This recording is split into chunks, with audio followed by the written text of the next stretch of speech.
En sus pensiones. Pero vamos a ganar, vamos a ganar, vamos a ganar. ¡Arriba el pueblo de México! Con tantas luchas que ha ganado. Nos defendemos también. Mi abuelo estuvo en Sauceda. Pobres individuos no saben ni lo que es eso.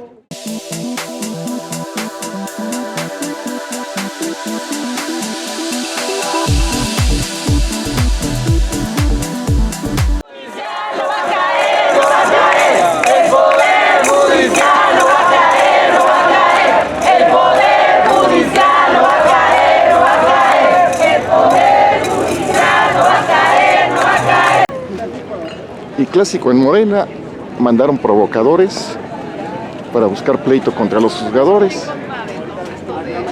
Por lo regular, pues, mandan gente de la tercera edad. Nos vemos con sus gorritas de Morena.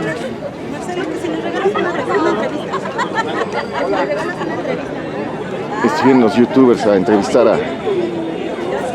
Pero si vamos, son puros de la tercera edad. Que no tiene nada que ver ahí.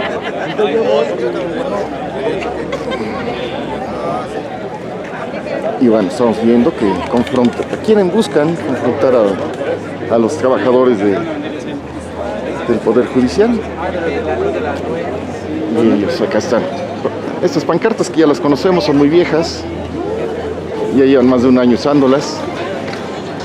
Y aquí están los trabajadores y los ancianos que manda Morena.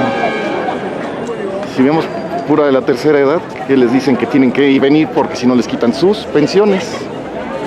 Bueno, estamos viendo pues, una lucha, entre comillas, que podría parecer estéril, porque siempre lo hemos visto en el gobierno, sea PRI, PAN, o en este caso Morena, aprueban las leyes aunque sean impopulares, y en este caso ellos se fueron a otro recinto a votar. No necesitan la mayoría de la oposición, no necesitan de nadie, ya tiene Morena el quórum. ¿Qué sentimiento les deja estar en esa situación? ¿Impotencia, enojo? ¿Qué ocurre? No enojo, no impotencia. Yo creo que es un sentimiento que con solo una simple votación, que basta con una votación para que se apruebe una ley que, lejos de beneficiar a la colectividad, daña a la colectividad. Precisamente nosotros no pertenecemos a ningún partido político. No necesitamos pertenecer a un partido político para que podamos aspirar a un cargo, ya sea de juez, magistrado, inclusive ministros. Existe legislación propia en la Constitución para ser como elegidos. Pero esa es una manifestación ciudadana, lejos de pertenecer, tener un cargo en el Poder Judicial. Se trata de un sentimiento personal como ciudadano. Nosotros que conocemos las leyes, sabemos la trascendencia, lo que agarra todos los problemas jurídicos y sociales de esta nueva reforma. Y respecto al enojo, no sentimos enojo por nadie. Creo que más nos podemos solidarizar con aquellas personas que no tienen conocimiento de la trascendencia que va a acarrear todo esta problemática social y jurídica también. Y bueno, ¿y qué impresión les deja que venga, pues lo que vemos de acarreados de Morena, pues es gente de la tercera edad y luego se ve su bajo nivel educativo? Miren, creo que ese es un tema que nosotros hemos defendido precisamente desde los órganos jurisdiccionales donde estamos. La libertad de expresión es un derecho humano, no podemos coartar, pero cuando vemos personas justamente desinformadas, créame que sí nos da pena ver esas personas que están siendo coaccionadas de alguna forma y cómo hacerles entender que eso está mal. Entonces, no tenemos ningún sentimiento más que eso, falta de información, y no se puede decir gran cosa. La libertad de expresión siempre debe de existir.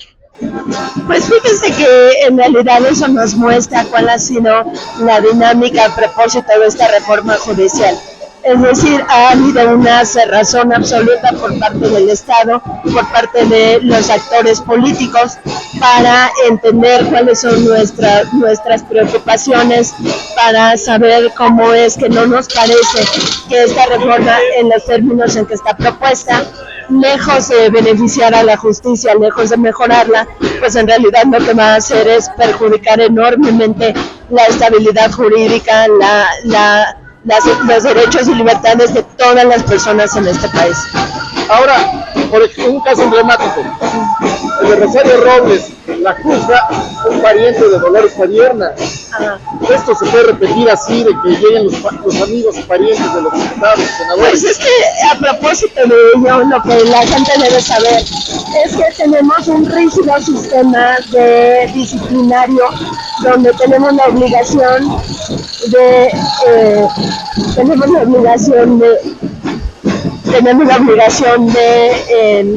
declararnos impedidos cuando conocemos de un asunto donde hay un interés involucrado. Así que yo no diría de manera tajante que hubo una intromisión por parte de estas personas en ese juzgador, porque ese juzgador, como cualquiera de nosotros, sabe que estaría impedido para resolver un asunto así.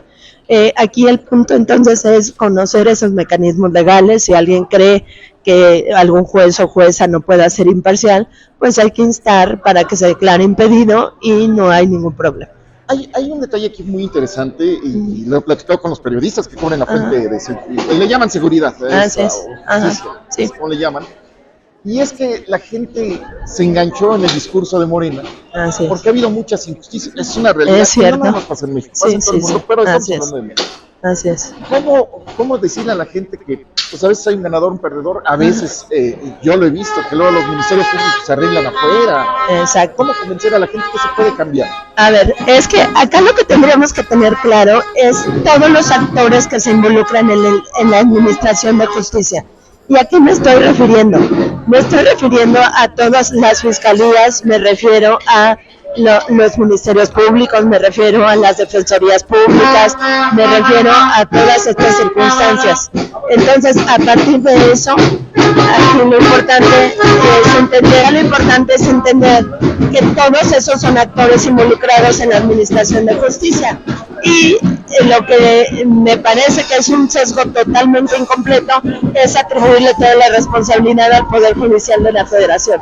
Ya dijimos que son fiscalías, son defensorías, son poderes judiciales locales, todo ese entramado tiene que ver con la justicia. Y la gran mayoría, por ejemplo, de la impunidad que se genera en este país es porque no están bien integradas las investigaciones, porque son endebles, porque no tienen pruebas suficientes, porque las pruebas que llegan son violatorias de derechos, etcétera. Y entonces al juez o la jueza no le queda otra opción sino liberar a las personas en estos escenarios. Pero además cumplimos con ese mandato constitucional. Estamos para corroborar que los actos de autoridad se ajusten a la Constitución, a los tratados internacionales, a todas nuestras leyes locales, nacionales, etcétera.